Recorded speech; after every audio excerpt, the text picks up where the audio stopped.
तर चला मंडळी, सर्वांना रामकृष्ण हरी.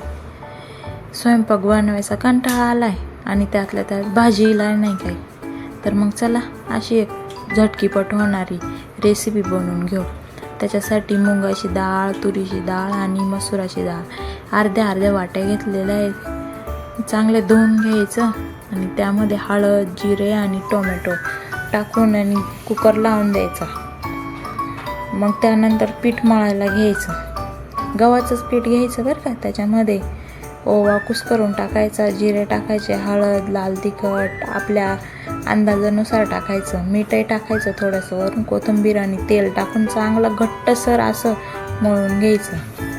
मग मळून झाल्याच्या नंतर मस्त चपातीसारखं लाटून घ्यायचं आणि कट करून घ्यायचं.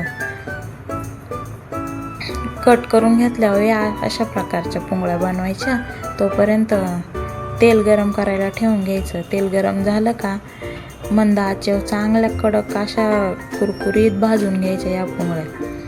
मग नंतर काय, तोपर्यंत वरणाला फोडणी देऊन घ्यायची.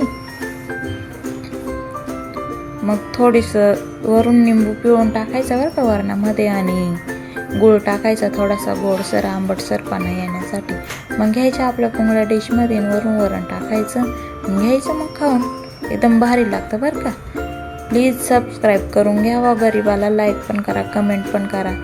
घ्या मग आता खाऊन. चला मग बाय.